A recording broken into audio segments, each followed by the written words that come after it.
right, I got some nice shop heat in here now. Now that winter's approaching. Here is Death Chamber. So, in the last video, I made the steel frame for it, and here he is.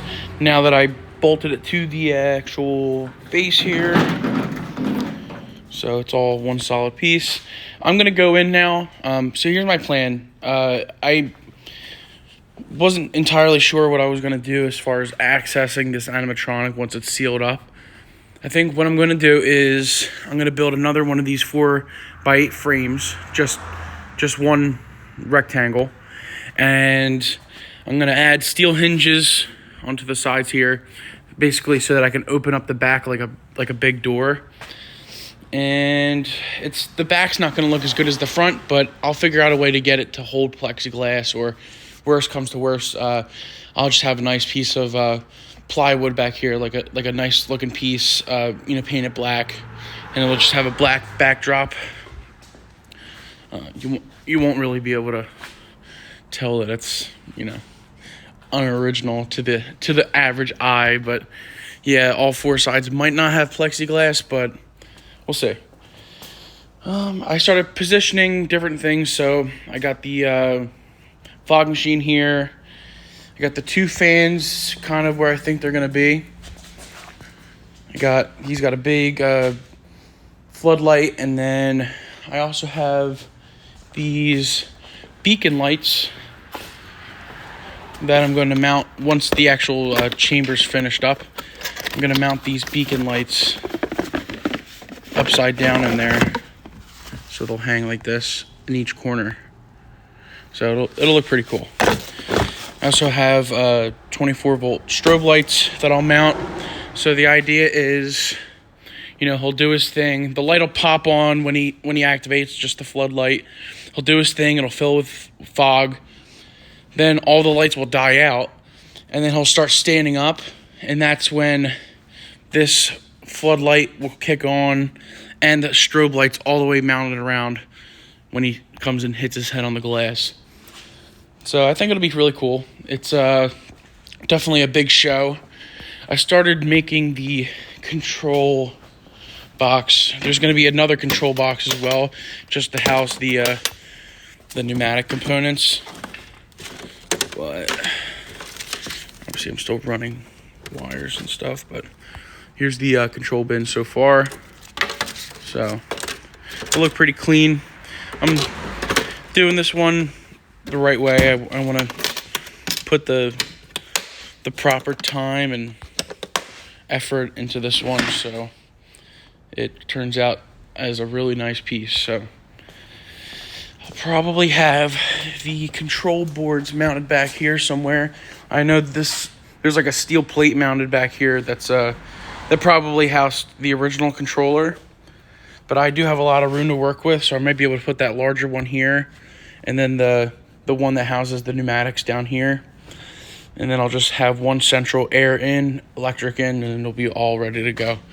I do have to access the back, obviously, to top off the fog machine, which I might end up running like a larger holding tank for the fog juice, just so I don't have to keep coming in here.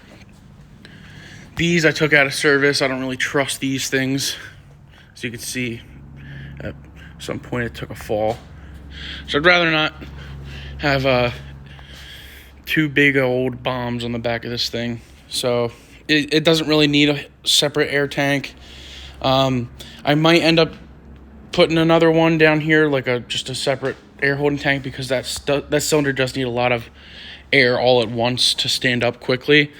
And I'm still kind of figuring out how fast I want it to jump up, because of course it looks awesome when he comes up all the way, but is it worth running it like that all the time and not having this thing last as long? So I'll use my better judgment and figure out how fast it'll move and all that cool stuff. So obviously it's not going to run all the time, but it'd be nice to have this thing for a while. So here he is. He's coming along. So like I said, I'm going to mount the support pieces And then I also cut out these pieces of flat stock that I'm going to end up mounting here. Sorry, that won't focus.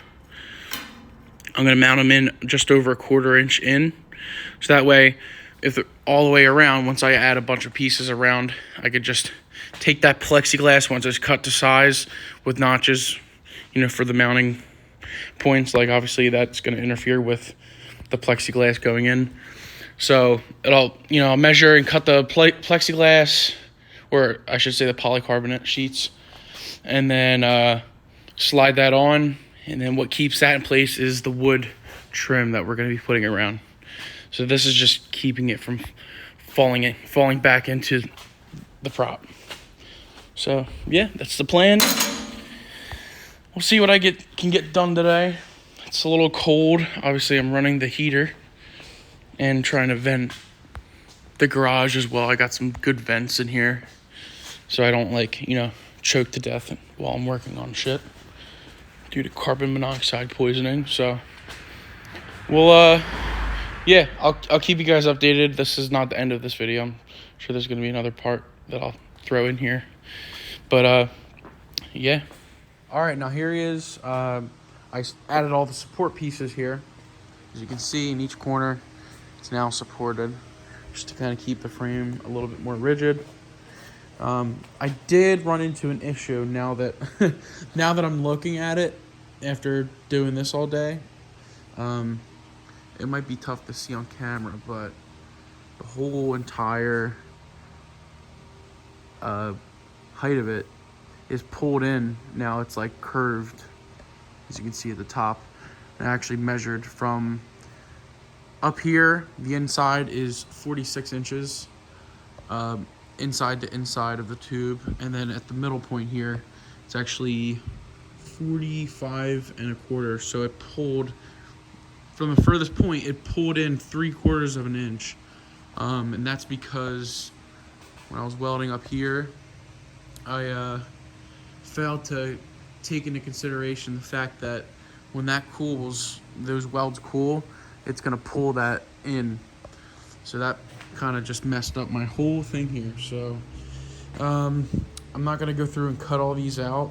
I'm actually going to get an acetylene torch, and I'm going to go through and bend these out the best I can using like a chain come along or something, and I'm gonna get it straightened out, but it's not gonna be perfect, and it's gonna be a pain in the balls now to get that plexiglass in, but we'll figure it out. There's always some wiggle room with stuff. And then obviously once the we put that wood trim on, that'll all be that'll all be straight. So it'll appear as though it's straight and square, but the frame kind of took a hit with the welding. So we'll see what happens. I think it'll be fine. This is my ladder for the day. I don't have a ladder here, so yeah, you can tell, like, when I stand back, how wonky it is. It's pretty wonky. So I take full responsibility for that one. But yeah, I'll keep you guys updated. That's probably gonna be the end of this video. Next time in, I'm gonna straighten those out and add that door frame and just continue along with the process. I was gonna add supports up there too, here, to keep the whole thing from twisting, but there's actually gonna be a metal grate up there, just like how they originally had it. So I think that'll add enough rigidity. I really don't think this thing's needs to be this over-engineered. I think I'm overthinking it, but I did want it to be super heavy duty. But yeah, it's solid. It's all one piece now, so yeah.